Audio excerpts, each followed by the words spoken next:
Buenas tardes, mi nombre es Luis Gordo Peláez. Mi charla hoy trata sobre la arquitectura del grano y los proyectos de alhóndigas municipales en el México borbónico. Y me voy a centrar especialmente en los casos de Guadalajara, de Guanajuato y Querétaro. Antes de comenzar, quiero dar las gracias al arquitecto Arturo Villarreal Reyes por su amable invitación a participar en este tercer conversatorio en línea sobre el Camino Real de Tierra Afuera, organizado por la Secretaría de Cultura de Coahuila. Voy a comenzar. Les quería mostrar esta vista que tienen ustedes, seguramente ya lo reconozcan. Es la alhóndiga de Granaditas en Guanajuato.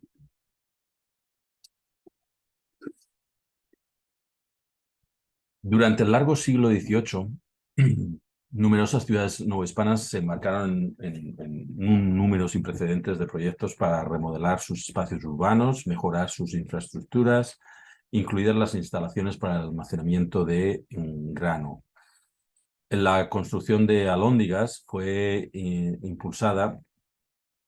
también como consecuencia de la implementación de las reformas borbónicas en Hispanoamérica, la reorganización de las colonias en la década de 1780 en intendencias, como parte también de los esfuerzos de la monarquía española para mejorar la administración colonial, para centralizar el poder de la monarquía. Los nuevos oficiales reales, que eran los intendentes, jugaron también un papel decisivo en la implementación de estas reformas, supervisando la recaudación de impuestos, promoviendo el crecimiento económico, la producción agrícola, mejorando la minería, desarrollando un programa también de obras públicas con proyectos para embellecer y modernizar los entornos urbanos y mejorar la calidad de vida, las condiciones de vida realmente de los habitantes en cuestiones de saneamiento, salud pública, abastecimiento de agua, abastecimiento de alimentos. Lo que les voy a presentar hoy aquí es un poco un análisis de algunos de las alhóndigas, de los graneros que fueron diseñados para las ciudades mexicanas, para algunas ciudades mexicanas a finales del periodo virreinal. Cómo se relacionaron también este tipo de proyectos arquitectónicos, cómo se relacionaron también con los ideales urbanos y las prácticas de construcción de la época, discusiones también de la época sobre la utilidad y el buen gobierno y sobre la circulación y la transmisión de ideas, de estéticas en las provincias de la Nueva España, más allá de la capital virreinal, más allá de la Ciudad de México. Las alhóndigas tenían una larga historia en el México virreinal. A medida que las ciudades novohispanas fueron creciendo en población, en prosperidad, las alhóndigas se convirtieron en instituciones vitales que servían para almacenar y suministrar granos a precios controlados y contrarrestar también la escasez. Los primeros graneros fueron construcciones modestas, a menudo eran edificios reutilizados que estaban hechos con paredes de adobe, pero a finales del siglo XVIII la mayoría de estas alhóndigas, de estos edificios que habían servido como alhóndigas municipales, estaban ya muy deteriorados o arruinados. La falta de espacio que presentaban, los problemas de humedad, fueron realmente problemas, desafíos que socavaban repetidamente la viabilidad de estas alhóndigas. Asegurar un depósito amplio, seco, para el grano era algo primordial, algo esencial para garantizar el abastecimiento de las ciudades y las condiciones también de salubridad en las ciudades y, por supuesto, claro, para atender a la salud de los habitantes. Con este fin, tras la hambruna que ocurrió en Nueva España en 1785-1786, un reformador ilustrado llamado José Pérez Calama abogaba entonces por una extensa construcción de graneros públicos, de alhóndigas públicas, en las principales ciudades de la diócesis de Michoacán, que entonces incluía ciudades densamente pobladas como la capital, Valladolid de Michoacán, que hoy es Morelia, Guanajuato, San Luis Potosí. Las ideas de este canónigo, que era canónigo de la Catedral de Michoacán, de Morelia, de Valladolid, y que después se convirtió en futuro en el futuro se convirtió en obispo también, o fue elegido obispo de Quito. Sus ideas, digamos, circularon en una carta, que fue publicada en la Gaceta de México en 1786, en este periódico de la Ciudad de México, en la que también se refería a los escritos de un estadista alemán llamado Jacob Friedrich Biffel, y que este intelectual alemán, en un volumen que había publicado en 1767, ya había discutido también algunas medidas preventivas contra el hambre, contra la escasez de alimentos, recomendando, entre otras cosas, claro, la introducción de granos, la construcción de alhóndigas y almacenes públicos en proporción al tamaño y a la población de una ciudad. Asimismo, también tenemos que tener en cuenta una Real Ordenanza de 1786 que estaba dirigida a los nuevos oficiales que fueron enviados al virreinato novohispano, los intendentes, para que se encargaran de, entre otras cosas, inspeccionar el estado de las alhóndigas en las provincias, reiterando en esa ordenanza cómo las ciudades, cómo los pueblos no solo se beneficiaban de estas edificaciones que abastecían de grano, de harina a la población, sino que también servían para prevenir la malicia de los especuladores, de los regatones. Por tanto, y además esta era una legislación en 1786 que repetía un poco lo que se había ya legislado, pues aproximadamente 100 años antes en la recopilación de las leyes de Indias, que fueron publicadas en 1681,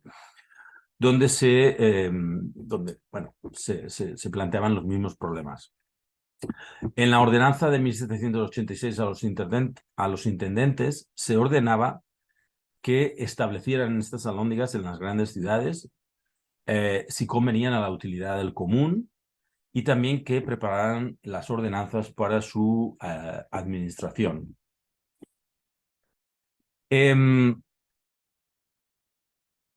Estas iniciativas también para la construcción, para la renovación, para la mejora de las alhóndigas municipales,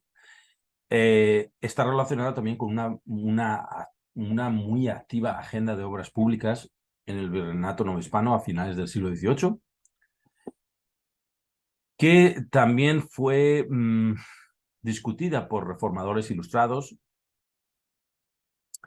en relación con lo que consideraban uno de los males también contra la paz social y el progreso de la nación. Y es que a finales del siglo XVIII también hubo mucha discusión sobre, y hubo campañas contra la vagancia, políticas también para ocupar a la población ociosa, iniciativas como por ejemplo la casa pobre, la casa pobre de la Ciudad de México, el hospicio de la Ciudad de México, para erradicar la mendicidad, para reafirmar el control, no solo para erradicar la mendicidad, sino también que tenía un componente de reafirmar el control racial, y que ocupó también un lugar central en ese momento en las políticas de la Nueva España borbónica. En este sentido, es importante también considerar un bando, un edicto del virrey Bernardo de Gálvez de 1786, en el que básicamente llamaba a la idea de organizar una campaña de infraestructuras que sirviera para reclutar a aquella gente que estaba desempleada. Hablaba de aquellos hombres jóvenes y robustos que solo piden limosna por no encontrar dónde trabajar o no tener medios para buscar apoyo. Además, sus propuestas venían en un momento, o llegaban en un momento cuando Nueva España había experimentado, digamos, todos los problemas de la hambruna de 1785 y 1786, y había un fuerte aumento en la población pobre, en la población desempleada, sobre todo en la Ciudad de México. Entonces, sus iniciativas o su propuesta de un programa de infraestructuras estaba relacionado con este contexto histórico también y social. Unos años más tarde, en la misma línea, se manifestó también el virrey Revillagigedo en 1790, hablando también sobre los beneficios de emprender un programa de obras públicas. Aunque inicialmente todas estas ideas estaban centradas en la capital virreinal y en sus alrededores, la realidad es que el programa de obras públicas inicialmente propuesto por Gálvez, luego mencionado también por Revillagigedo, y reforzado además por esas reales instrucciones que fueron emitidas, enviadas a los intendentes en 1786, todo este programa también repercutiría en las provincias novohispanas, más allá de la capital virreinal. De hecho, en 1790, por ejemplo, un año después de que llegara a Zacatecas, el nuevo intendente de la provincia, Felipe Cler, lamentaba la decadencia de la capital de la provincia de Zacatecas por el declive de su industria minera, por la reducción de su comercio, por la escasez de las tierras. A ojos del intendente, esto había afectado negativamente también el orden social de Zacatecas, y como solución, en un informe que escribió y envió al virrey Revillagigedo a la Ciudad de México, el intendente de Zacatecas, Felipe Cler, proponía 3 iniciativas para las que solicitaba financiamiento y la aprobación sobre todo los nuevos arbitrios que proponía introducir para poder financiar estas obras. Primero, construir una nueva y espaciosa alhóndiga. Segundo, reparar, ampliar también la dañada e inadecuada cárcel de la ciudad y las casas reales, lo que eran las casas del ayuntamiento, el cabildo municipal. Y tercero, adecuar el antiguo Hospital de San Juan de Dios, que iba a servir como casa de recogidas, como refugio de mujeres y como hospicio. Aquí hoy me voy a centrar en 3 ejemplos de las regiones de la zona, las regiones mexicanas de Guadalajara, concreto de la ciudad de Guadalajara y de la región del Bajío. Estas eran 2 de las regiones agrícolas más prósperas y centros económicos, digamos, del México, 2 de los centros económicos importantes del México virreinal, estrechamente vinculados además a los distritos mineros novohispanos del norte de Nueva España, ¿no? Y aquí les quería mostrar pues un mapa también marcando lo que son ciudades donde hubo proyectos en el siglo XVIII para construir nuevas alhóndigas o para remodelar viejas alhóndigas en la Nueva España. Como pueden ver, y aquí viene todo el listado de las ciudades, son sobre todo capitales de provincias,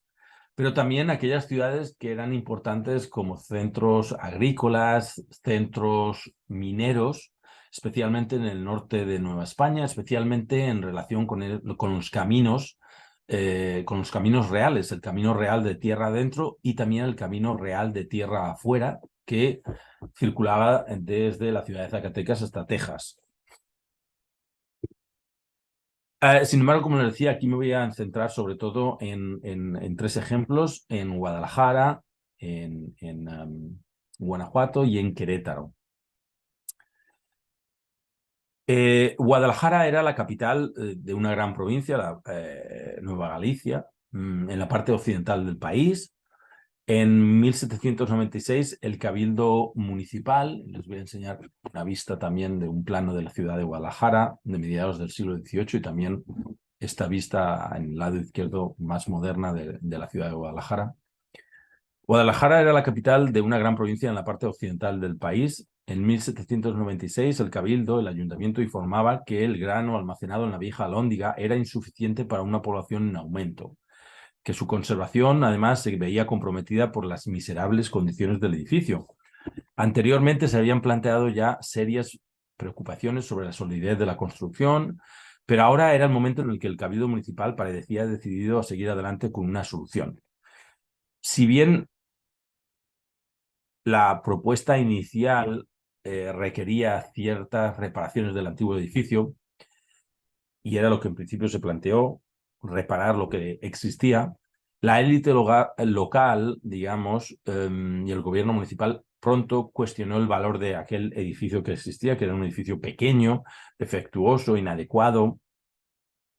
Las discusiones entonces apuntaron a una opción diferente: adquirir el antiguo Hospital de Belén, que estaba localizado en esta zona, al norte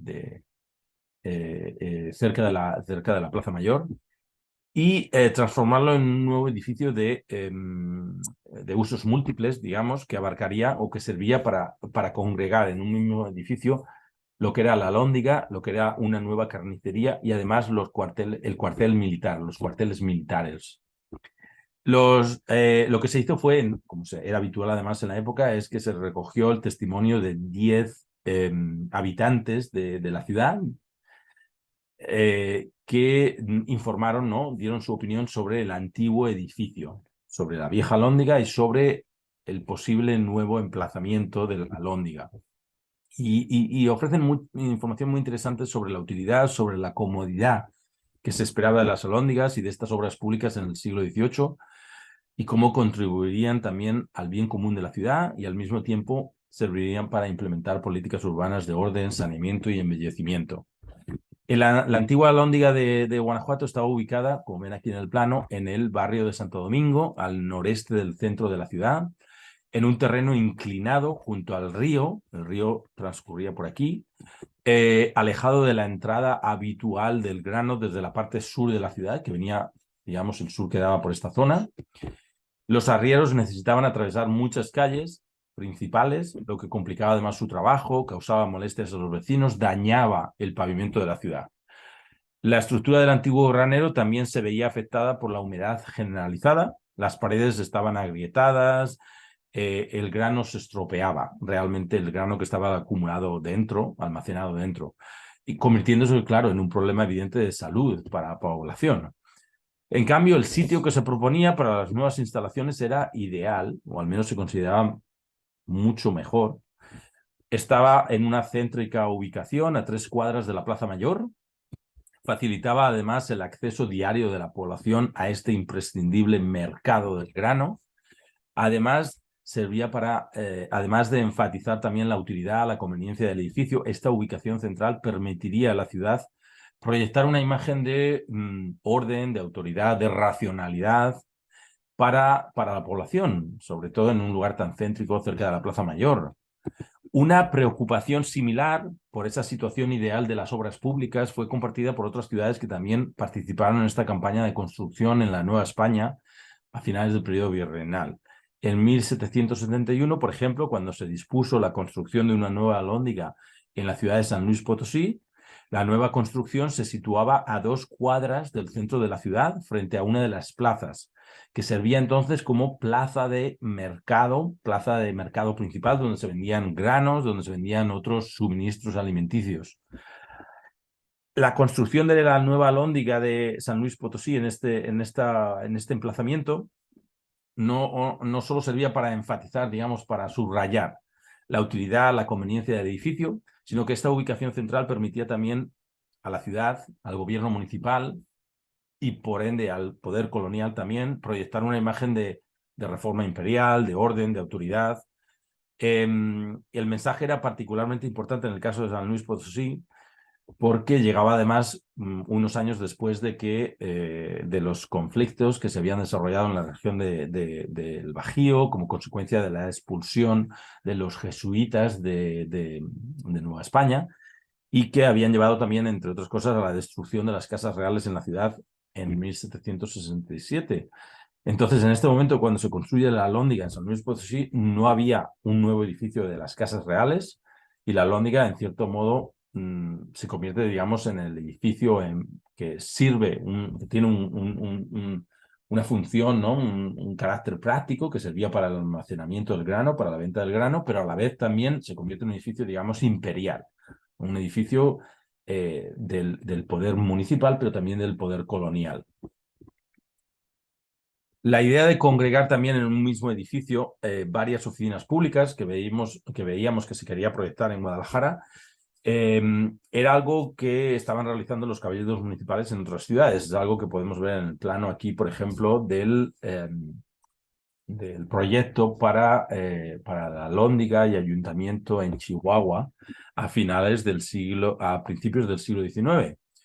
en el que se discutía la reparación, digamos, de lo que había sido el edificio del Cabildo y cómo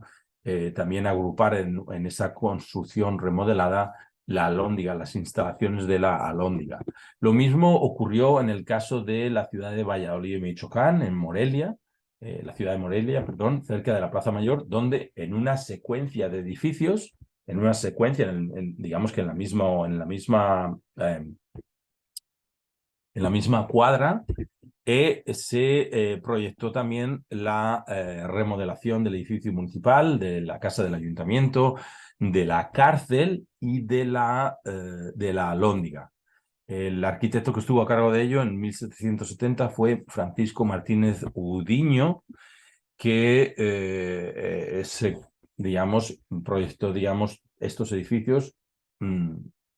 pegados, ¿no? Adyacentes uno a otro. Y también con la idea y con edificios además que eran, claro, renovados, eran instalaciones que eran mucho más dignas, mucho más cómodas para su propósito, pero a la vez también transmitían la imagen de un poder municipal que se encargaba de atender, digamos, las necesidades de la población, ¿no?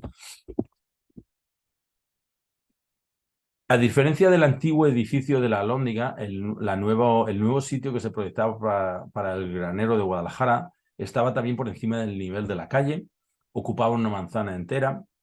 El arquitecto de la ciudad, el alarife municipal Pedro José Ciprés, elaboró un presupuesto y dos planos que vemos aquí en la pantalla del nuevo edificio. En el primer proyecto, a la izquierda,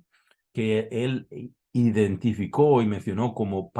plano geométrico, Ciprés pretendía utilizar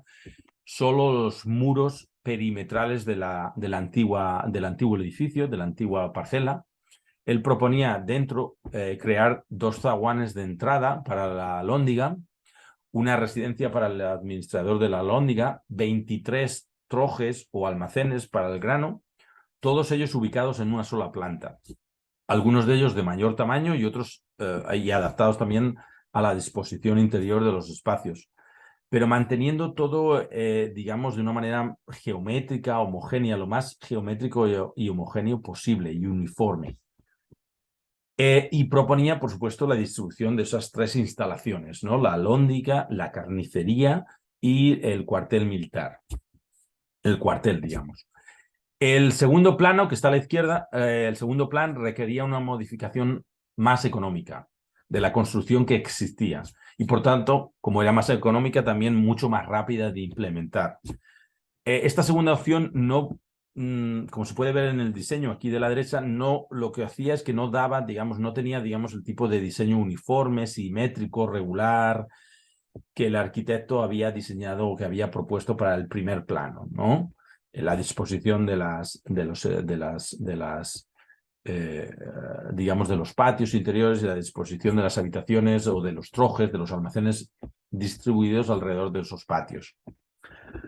No obstante, también se resaltaba en ambos planos la funcionalidad que se buscaba en este edificio, adaptando los espacios interiores a sus tres usos específicos que mencionaba.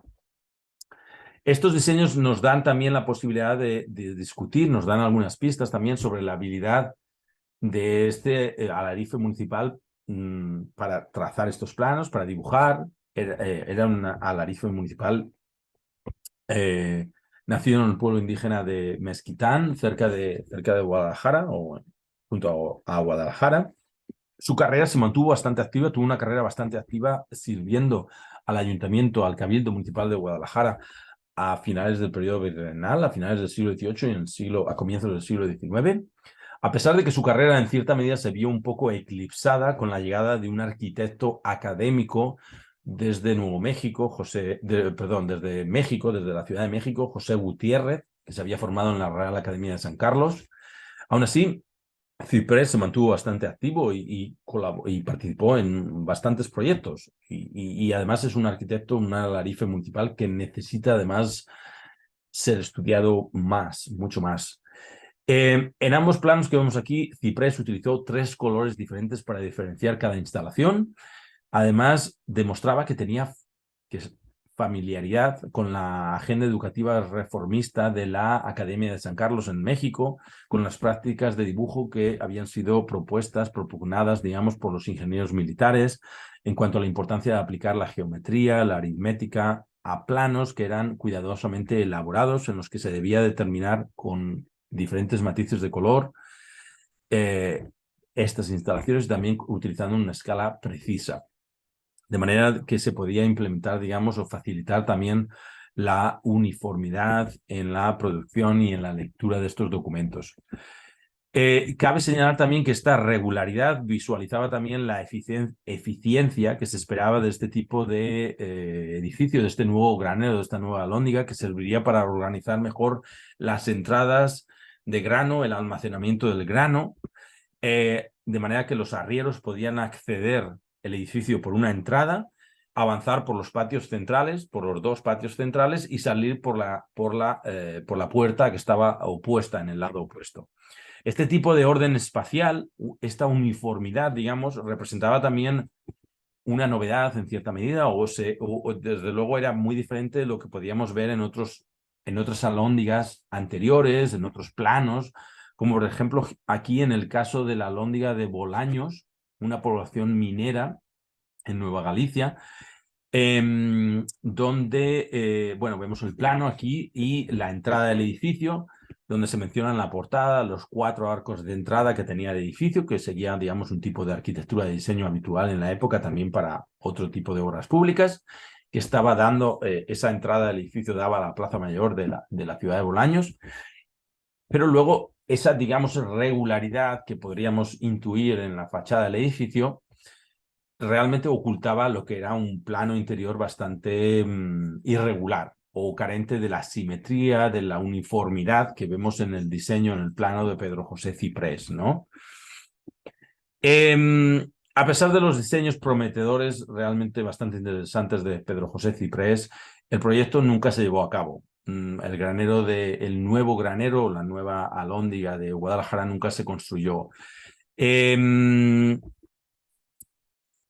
¿Cuáles son las razones? Bueno, sabemos que 7 años más tarde, el mismo Alarife municipal fue llamado por el nuevo intendente que estaba en la ciudad para volver a inspeccionar el edificio, para volver a proponer un presupuesto, para volver a trazar nuevos planos para la construcción de esta nueva alhóndiga. El edificio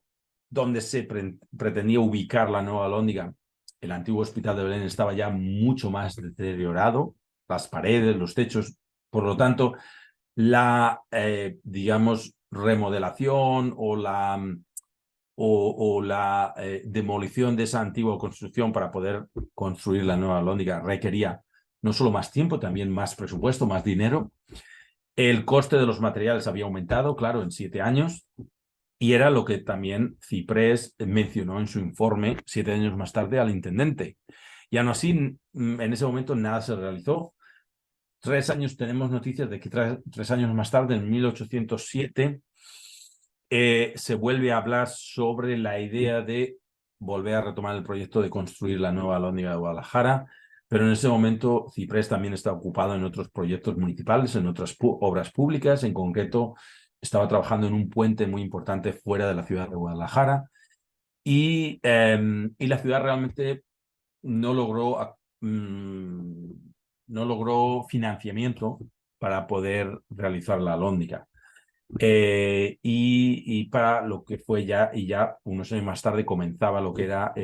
la guerra de la independencia y digamos que la alhóndiga no era un proyecto prioritario en la agenda municipal.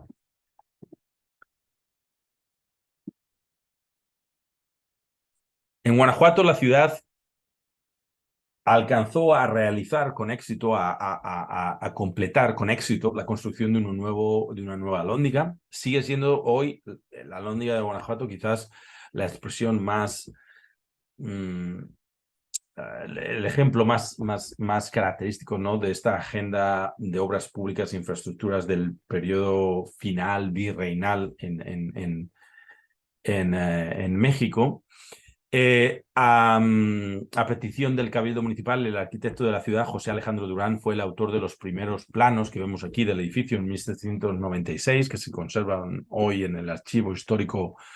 de la Universidad de Guanajuato. Una segunda fase en la construcción del edificio involucró a otros importantes arquitectos que estaban vinculados a la Academia de San Carlos en México, quienes redactaron nuevos planos del edificio, supervisaron la construcción en colaboración con alarifes municipales en Guanajuato y evaluaron también el trabajo resultante.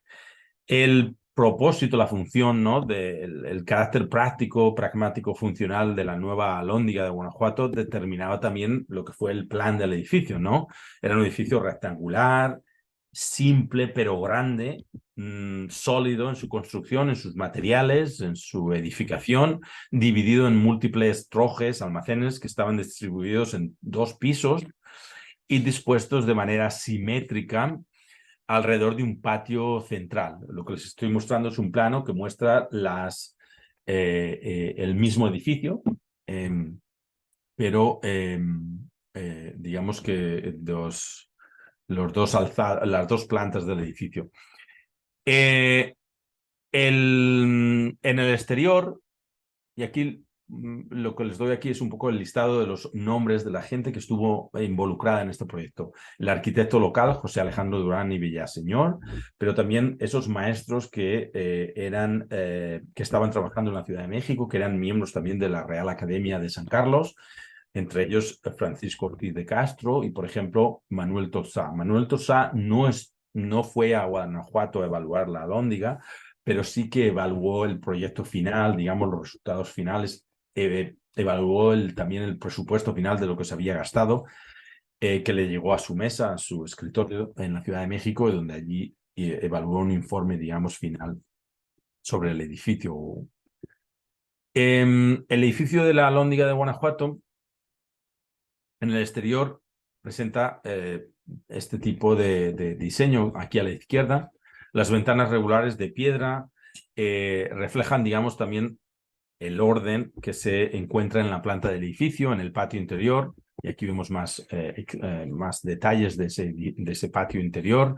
Un patio interior uniforme, enfatizando la línea recta, en oposición, digamos, también a las líneas curvas, a los remates más voluptuosos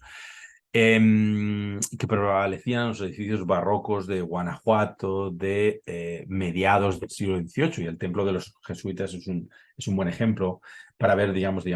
ese contraste entre el edificio de los jesuitas, que quedó inconcluso al momento cuando los jesuitas fueron expulsados de la ciudad en 1767, y el edificio de la Alhóndiga, que se completó unas décadas más tarde. Digamos que la nueva construcción, la Alhóndiga, en su diseño, digamos que rompía, ¿no? Un poco o se separaba, digamos, de ese tipo de curvas más voluptuosas, de esos elementos ornamentales decorativos del barroco, y daba paso a unas líneas claras, unas formas geométricas, una ornamentación sencilla, racional. Los arquitectos que formaron parte de este proyecto subrayaron especialmente la apariencia sólida, la sobriedad arquitectónica de la Alhóndiga. Todo ello incluían en sus escritos también comentarios muy interesantes sobre las ideas de fortaleza, comodidad, belleza del edificio. Realmente lo que estaban haciendo era referirse al texto de Vitruvio, del arquitecto romano de la antigüedad, Vitruvio, y su tratado de arquitectura y sus recomendaciones sobre cómo realizar edificios públicos, ¿no? Lo que nos demuestra también que había, claro, un conocimiento excepcional de la literatura sobre arquitectura, no solo en el ámbito académico de la Real Academia de San Carlos en la Ciudad de México, sino también entre la élite local de Guanajuato. Y sabemos de al menos 2, 3 inventarios de bibliotecas de miembros de la élite local en Guanajuato. Algunos eran miembros del gobierno municipal, otros eran funcionarios de la aduana que tenían una colección de libros estupenda, en la que se incluían también libros sobre la administración de alhóndigas y sobre arquitectura. En otro próspero centro urbano de la región del Bajío, la ciudad de Querétaro, el Cabildo Municipal enfrentaba también problemas similares con respecto a las inadecuadas instalaciones de granos de alhóndigas en la ciudad. En la década de 1790, la élite local en Querétaro dio la voz de alarma sobre las deficiencias de lo que era una alhóndiga inadecuada, que estaba muy cerca de la Plaza Mayor y del ayuntamiento. Como como sucedió en otras ciudades novohispanas, el planteamiento inicial fue: vamos a reparar y ampliar lo que tenemos, ¿no? La construcción existente. Y el primero que se encargó de ese proyecto de reparación, de posible ampliación de lo que existía, fue también el alarife arquitecto municipal, arquitecto local, José Mariano Oriñuela, una figura muy interesante en la arquitectura de Querétaro. Desafortunadamente no tengo el tiempo para hablar de él, pero que también estuvo involucrado en otros proyectos muy interesantes de finales del siglo XVIII, principios del siglo XIX en la ciudad de Querétaro. En su proyecto diseñó una alhóndiga renovada, planteaba una mejor disposición de los edificios, de los espacios interiores, subrayando cómo la utilidad, la comodidad del edificio eran primordiales, esenciales para esta estructura. Este proyecto fue aprobado por el gobierno municipal en un momento, además, en torno a 1795, en un momento, en estos años que van de 1795 a 1810, fueron particularmente activos en Nueva España, en las ciudades novohispanas, para el diseño de obras públicas. Y sabemos de otros proyectos en esos años para la construcción de obras de alhóndigas, para la renovación de alhóndigas. Tenemos noticias, por ejemplo, de cómo se propuso también un proyecto en la ciudad de Durango, en la capital de la Nueva Vizcaya, y cómo también los intendentes de las ciudades de Zacatecas, de la ciudad de Real de 14, centros mineros importantes relacionados con el Camino Real de Tierra Afuera y localizados en el norte de la Nueva España, como también a principios del siglo XIX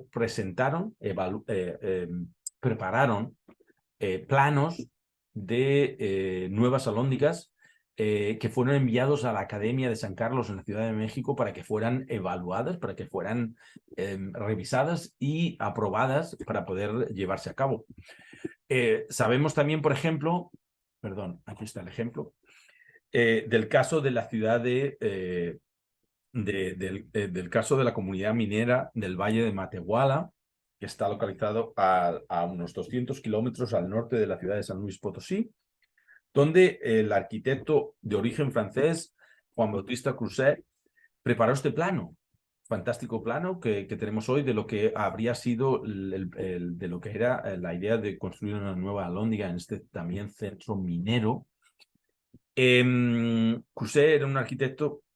que se había formado en Italia, que se había formado en España primero, antes de que se trasladara a Nueva España, que tuvo una carrera bastante larga y exitosa. Comenzó trabajando en la Ciudad de México, recibió el título de académico de la Academia de San Carlos, arquitecto, y se convirtió en el principal arquitecto de la ciudad de Monterrey en 1792. Y era desde Monterrey, donde él localizado, digamos, establecido en Monterrey, es cuando a comienzos del siglo XIX recibe el encargo de realizar estos planos para la alhóndiga del Valle de Matehuala. En cualquier caso, el primer intento de Querétaro de renovar el antiguo granero se detuvo, presumiblemente porque el Cabildo no pudo obtener los fondos necesarios requeridos debido a que entonces estaban atendiendo a otras obras públicas importantes municipales, como por ejemplo el sistema de agua, las infraestructuras hidráulicas de la ciudad, que necesitaban importante atención entonces, a finales del siglo XVIII en Querétaro. Tenemos que esperar unos años más tarde.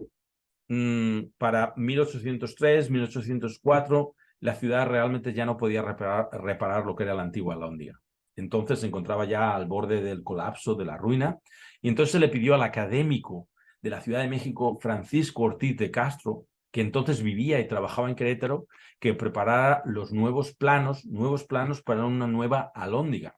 Y el Cabildo Municipal además le dijo, específicamente le dijo, que nada podía quedar de la antigua alhóndiga, que había que realmente construir algo completamente nuevo. Los documentos que tenemos aquí, no solo estos planos que ven ustedes aquí, sino otros que les voy a enseñar, también otros dibujos, y también los documentos escritos con la información de Ortiz, nos dan bastante información sobre su formación arquitectónica, hablan también de las preferencias estilísticas que dominaban la escena de la construcción en la Ciudad de México y y que se estaban extendiendo a las provincias de Nueva España a finales del siglo XVIII. El nuevo edificio que proponía Ortiz de Castro y que vemos en estos planos tenía que acomodarse un poco al espacio que existía, que tenía una forma de L. Al mismo tiempo que proporcionar abundante espacio para el almacenamiento del grano en 2 pisos. Era un edificio que se planteaba con 2 plantas. La simetría, el equilibrio en la disposición del espacio, en la distribución de las masas arquitectónicas es algo que se ve claramente en el proyecto. Curiosamente, para el patio principal, el arquitecto Ortiz de Castro diseñó, y aquí lo vamos a ver mejor, aquí a la derecha, y ahí lo he marcado también en el plano, diseñó una escalera simétrica de 3 tramos paralelos que recuerda un poco a la arquitectura, a las escaleras imperiales y a la arquitectura palaciega. De hecho, recuerda esto, a la arquitectura principal del monasterio de San Lorenzo del Escorial cerca de Madrid. Y se considera que es aquí, en este edificio, donde surge, digamos, este modelo de escalera imperial con 3 tramos. Un tipo de modelo que se siguió utilizando después, en el siglo XVIII, por ejemplo, en el Palacio Real de Madrid, pero también en otros palacios reales europeos, como el Palacio Real de Caserta en Nápoles. El diseño de un palacio fue un ejercicio, y aquí les muestro varios ejemplos. El diseño de un palacio anónimo, digamos, fue un ejercicio muy habitual en la Academia Mexicana, en la Academia de San Carlos, y que fue utilizado por algunos estudiantes como proyecto final para obtener el título de arquitecto de académico. Algunos diseños que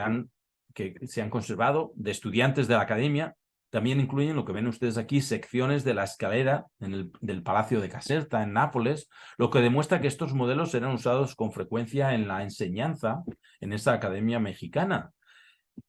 Y que, claro, aunque Ortiz de Castro nunca no fue a Madrid, no fue al Escorial, no fue a Nápoles, pero que estaba familiarizado con estos dibujos, que estaba utilizando este mismo modelo para la Alhóndiga de Querétaro. Cabe señalar, y es importante, que la escalera imperial que Ortiz de Castro planteaba para la Alhóndiga de Querétaro no era para un palacio, era para una alhóndiga, para un edificio para el almacenamiento del grano. Ortiz también presentó esto, una sección del edificio, un alzado de la fachada, donde renunció a los complejos motivos ornamentales, curvilíneos, a las cubiertas onduladas que se habían empleado en edificios anteriores, no solo alhóndigas, pero también en otros edificios, y se puede ver aquí muy bien, muy claramente el contraste entre el diseño de la fachada de la alhóndiga de Charcas, en la Intendencia de San Luis Potosí, con esas líneas onduladas en la parte, como remate de la parte superior del edificio, y un diseño de proporciones más clásicas, de modelos más clásicos, de los tipos de modelos que eran frecuentes en la Academia de San Carlos, que vemos aquí en la fachada de la Alhóndiga de Querétaro, propuesta por Francisco Ortiz de Castro. El uso de un lenguaje sancionado por la Academia es evidente en este dibujo de Ortiz, quien también desaprobaba en sus comentarios a aquellos que no seguían estrictamente la teoría arquitectónica clásica. Al describir, por ejemplo, los balcones aquí en la fachada del edificio de la nueva Alhóndiga que él proponía diseñar, o el diseño que él proponía, Ortiz de Castro recomendaba el uso de piedra y no de hierro, argumentando que el uso del hierro, y cito lo que él decía, no tenía carácter arquitectónico, solo se usaba por una costumbre introducida en el arte, de la cual no hay ejemplo en todos los autores antiguos y modernos, como Vitruvio, Palladio, Scamozzi, Vignola y otros que han tratado la arquitectura con la precisión que generalmente se pierde hoy por desconocimiento. El hecho de que esta y otras alhóndigas municipales de finales del siglo XVIII y principios del siglo XIX fueran diseñadas o evaluadas por académicos revela también la creciente presencia de la Academia Mexicana en las provincias de Nueva España, subrayando también el objetivo de esta institución de reinar sobre las tendencias estilísticas, sobre los proyectos de construcción, sobre los arquitectos locales, digamos, de supervisar, de controlar. Pero también habla de la oportunidad realmente de que el auge de este programa de construcción de obras públicas ofreció a aquellos académicos, a aquellos arquitectos que habían recibido sus títulos en la Academia de San Carlos en la Ciudad de México y que buscaban oportunidades más allá de la Ciudad de México. El expediente de la Alhóndiga de Querétaro pasó, incluidos el informe de Ortiz de Castro, los planos y todo esto fue enviado a la Ciudad de México, fue evaluado allí por el comité, por la Junta Superior de Hacienda, por el Comité Principal de Finanzas, y desde allí pasó también a la Academia para ser evaluado por el arquitecto Tolsá. Realmente la Junta Superior de Hacienda rechazó este proyecto de Ortiz de Castro, principalmente porque lo consideraban demasiado costoso, excesivo, digamos, para la construcción de una alhóndiga. Y específicamente le dijeron a Tolsá que buscaban algo que eliminase toda esa magnificencia, todo ese adorno, que fuese algo más sencillo y menos costoso. Tolsá diseñó unos nuevos planos para la alhóndiga de Querétaro que no se conservan o que no conocemos, que no existen. Un proyecto que era más pequeño, más barato. Lo que hizo fue realmente reducir de una planta, de 2 plantas del edificio, a una planta solo, a un piso. Sin embargo, nada de lo que diseñó Tolsá o Ortiz de Castro, nada prosperó en los años siguientes. La conspiración de Querétaro de 1810 y el comienzo de la Guerra de Independencia realmente eliminaron este proyecto de la nueva alhóndiga. No hay razón para creer que Ortiz de Castro estaba planeando realmente una obra excesivamente cara, suntuosa, desproporcionada en Querétaro, o que otros colegas en su profesión estuvieran cuestionando su práctica y su experiencia. Por el contrario, el proyecto que les he mostrado subraya la necesidad de una alhóndiga que fuera regular, simétrica, ordenada, funcional y que tuviera el espacio adecuado, ¿no? para un almacenamiento de grano y además por una población, Querétaro, que crecía y que necesitaba más espacio para el almacenamiento del grano de una manera segura, con muros sólidos y con espacios secos, salubres, que pudieran realmente preservar el grano. Quizás, quién sabe, quizás esa escalera imperial fue vista por algunos que querían abogar por una mayor sencillez en este tipo de obras públicas, quizás fue vista como algo inadecuado para una alhóndiga. Es interesante que este tipo de controversia es algo que también fue suscitado o que también sucedió con la construcción de la alhóndiga de Granaditas en Guanajuato, donde tras construirse el edificio, y mientras estaba construyendo y lo que fue todo el proceso de financiación del edificio, fue un edificio un poco costoso. Hubo voces dentro de la propia ciudad del ayuntamiento, incluso algunos, en concreto, por ejemplo, quien había sido un antiguo regidor de la ciudad, se refirió a este edificio como un palacio para el maíz, como si criticando un poco que se había convertido la Alhóndiga en un edificio demasiado espléndido, ¿no? Que vemos aquí. Sin embargo, hubo otros dentro de la administración municipal, dentro de intelectuales, estadistas, arquitectos, intendentes, por ejemplo, que se referían al beneficio de este tipo de obras públicas, no solo alhóndigas, sino también otro tipo de edificaciones públicas que eran importantes para la ciudad, ¿no? Para cuestiones como la alimentación, como el saneamiento de la ciudad, etcétera. Y les quiero mencionar, por ejemplo, aquí el caso de el intendente de Durango, que mencionaba a comienzos del siglo XIX, que decía, y estas son sus palabras: las obras públicas siempre son útiles, aunque haya algo de exceso en ellas. Son la verdadera magnificencia de las naciones, y si hay algún lujo favorable, sin duda es este, el único capaz de aunar la sencillez en su porte, la sobriedad y las buenas costumbres. Voy a concluir aquí, el intento de renovación de la arquitectura de grano en la Nueva España de finales del periodo virreinal, en la época borbónica, fue de la mano también de la implementación de otros proyectos de arquitectura municipal, obras públicas, infraestructuras, que tenían como objetivo mejorar, modernizar las ciudades mexicanas, ¿no? Ciudades como Guadalajara, Querétaro, Guanajuato, a finales del siglo XVIII estaban experimentando un crecimiento demográfico sin precedentes. Y este tipo de actuaciones se convirtió en una gran preocupación para sus gobiernos y reflejaron también las iniciativas y reformas contemporáneas que se estaban propugnando, promulgando, promoviendo en la capital virreinal, en la Ciudad de México. Además, esta arquitectura del grano es interesante también para comprender todo lo que llamaríamos como el paisaje, la arquitectura de extracción, ¿no? Relacionada con el desarrollo de las industrias agrícola, minera, manufacturera en el México del último periodo virreinal y un tipo de arquitectura relacionada con esa economía de extracción que necesita realmente más atención entre los historiadores y los historiadores de la arquitectura. Al final, salvo algunas excepciones, y este es un ejemplo claro, muchos de estos proyectos de alhóndigas no se realizaron. La década que siguió, digamos, al comienzo de la Guerra de Independencia, con el Grito de Dolores, protagonizado por el padre Hidalgo en 1810,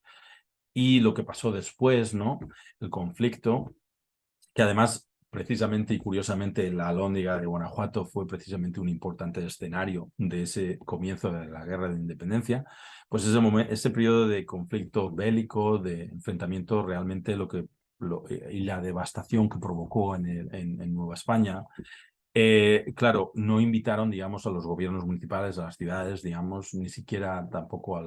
las autoridades virreinales a continuar con este tipo de proyectos y obras municipales. Había otras cosas que atender